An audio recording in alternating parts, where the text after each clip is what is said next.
تمہارے پہلے بولا ہے تمہارے بعد بولیں گے، بھگت اشفاق بن کر کے کبھی آزاد بولیں گے، مگر ہم جے نہیں بولیں گے، زندہ باد بولیں گے۔ سواگت ہے دوستوں آپ سبھی کا دیہات کی آواز میں آپ کے ساتھ محمد ارشاد۔ آئیے دوستوں سنتے ہیں عمران پرتاپ گڑھی کی ایک شاندار نظم۔ اس سے پہلے بتا دوں صرف اللہ کا ڈر ہی ایک ایسی چیز ہے جو انسان کو ہر برائی سے روک سکتا ہے۔ آئیے سنتے ہیں عمران پرتاپ گڑھی کی نظم۔ تو آپ سے گزارش ہے ویڈیو کو لائک کیجیے اور چینل کو ضرور سبسکرائب کیجیے۔ دیکھو پرشن ایسے ہیں جو دہرائے نہیں جاتے، بہت اتر بھی ایسے ہیں جو بتلائے نہیں جاتے۔ میری خواہش ہے تم کو چاند تارے توڑ کر دے دوں مگر چادر سے باہر پاؤں پھیلائے نہیں جاتے۔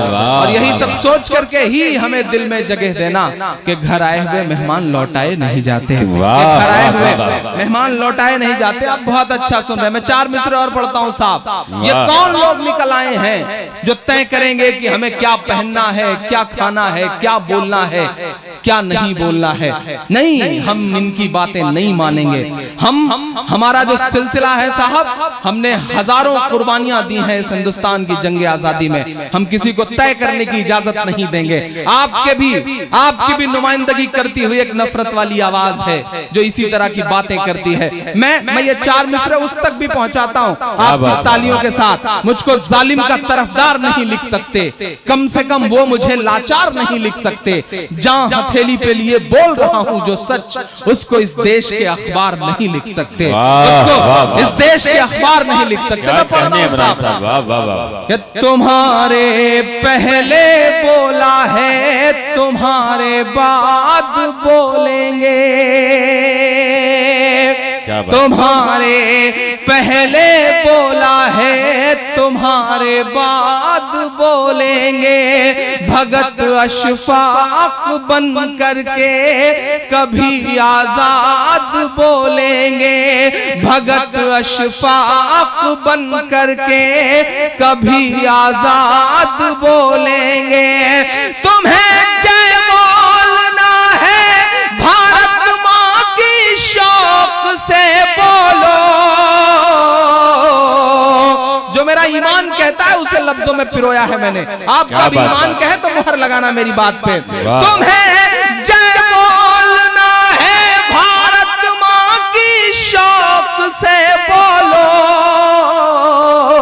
مگر ہم جے نہیں بولیں گے، زندہ باد بولیں گے، مگر ہم جے نہیں بولیں گے، کیا صداقت ہے بات بولیں گے۔ تمہارے پہلے بولا ہے تمہارے بعد بولیں گے۔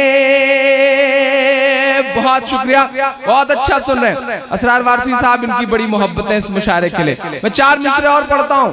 ہمارے دیش کا پردھان منتری پاکستان جاتا ہے تو نواز شریف صاحب کی ماں کے پیر چھوتا ہے۔ اچھا لگتا ہے کہ وہ ہندوستانی تہذیب دنیا کے سامنے رکھ رہے ہیں۔ وہ امریکہ جاتے ہیں تو فیس بک کے آفس میں جا کر کے کیمرے کے سامنے روتے ہیں۔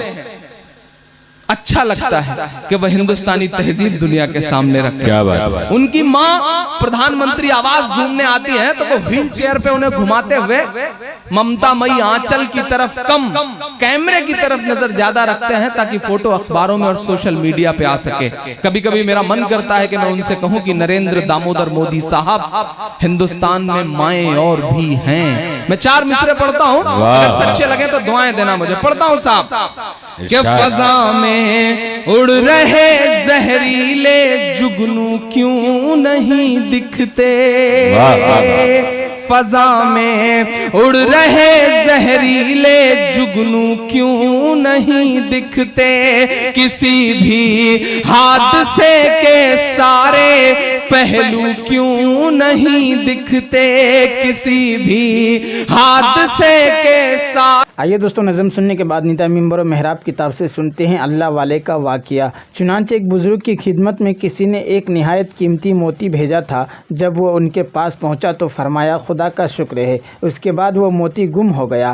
آپ کو اطلاع ہوئی تو فرمایا خدا کا شکر ہے۔ خادم نے عرض کیا کہ حضرت یہ کیا بات ہے کہ موتی کے آنے پر بھی خوشی تھی اور گم ہونے پر بھی خوشی ہے؟ فرمایا کہ مجھے خوشی اس کے آنے یا جانے پر نہیں ہوئی بلکہ ایک دوسری بات پر ہوئی، وہ یہ کہ جب یہ موتی آیا تھا تو میں نے اپنا دل ٹٹول کر دیکھا کہ اس موتی کے ساتھ دل کو زیادہ تعلق تو نہیں ہوا، معلوم ہوا کہ نہیں، تو میں نے اس حالت پر خدا کا شکر ادا کیا۔ اس کے بعد جب وہ گم ہو گیا تو میں نے پھر دل کو دیکھا کہ اب غم کا اثر تو نہیں ہوا، معلوم ہوا کہ نہیں، اس پر بھی میں نے پھر خدا کا شکر ادا کیا۔ تو یہ شکر اس پر تھا کہ خدا کے سوا مجھے کسی سے تعلق نہیں کہ موتی کے آنے سے نہ خوشی ہوئی نہ جانے سے کچھ غم ہوا۔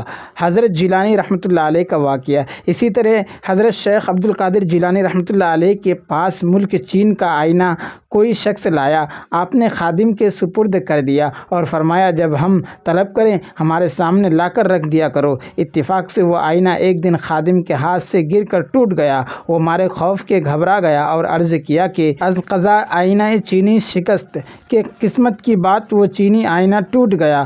آپ نے فرمایا خوب شدہ اسباب خود بینی شکست، کہ چلو اچھا ہوا اپنی خوبیوں پر نظر کرنے کا سامان تھا ٹوٹ گیا۔ آپ نے ہنسی ہی میں اس کو اڑا دیا اور کچھ بھی اثر یا غصہ مزاج مبارک پر نہ ہوا۔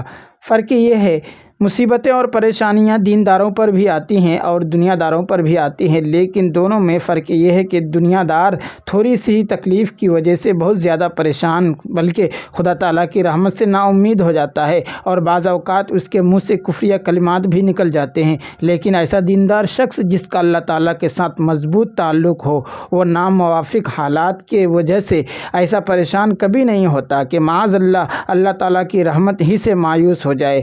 فانی اور عارضی تکلیفیں، بلکہ وہ کبھی تو یوں سوچتا ہے کہ دنیا بھی فانی ہے اور اس کی نعمتیں اور مصیبتیں بھی فانی ہیں، یہ زندگی تو کسی نہ کسی طرح گزر ہی جائے گی۔ مسلمان کا اصل وطن آخرت ہے اور وہاں کا آرام اور وہاں کی تکلیف دائمی ہے۔ مسلمان کی شان یہی ہے کہ وہ آخرت کو اپنا مقصود زندگی بنائے اور دنیا کی عارضی تکلیفوں سے ہائے واویلا نہ کرے۔ ہم دیکھتے ہیں کہ لوگ جب ریل میں سفر کرتے ہیں تو بعض اوقات رش کی وجہ سے انہیں دروازوں پر لٹک کر اور ٹرینوں میں گھس کر بھی سفر کرنا پڑتا ہے۔ پھر سفر میں کسی سرائے میں قیام ہوتا ہے تو ٹوٹی پھوٹی چار پائیوں پر سونا پڑتا ہے جن میں کھٹمل ہوتے ہیں، کھانا بھی طبیعت کے موافق میسر نہیں آتا، لیکن وہ یہ ساری تکلیفیں اس لیے برداشت کر لیتے ہیں کہ یہ عارضی تکلیفیں ہیں۔ گاڑی کا سفر عارضی ہے، سرائے کا قیام عارضی ہے، اس وجہ سے ان تکلیفوں کا سہ لینا آسان ہو جاتا ہے۔ اسی طرح جب مومن اس اعتبار سے سوچتا ہے کہ دنیا اور اس کی تکلیفیں عارضی ہیں اور وہ اپنی نظر آخرت کے دائمی گھر پر رکھتا ہے تو اس کے لیے یہ تکلیفیں آسان ہو جاتی ہیں۔ دوستو ویڈیو کے آخر میں آپ سے گزارش ہے اگر ویڈیو پسند آئی ہو تو ویڈیو کو لائک کیجیے اور چینل کو ضرور سبسکرائب کیجیے۔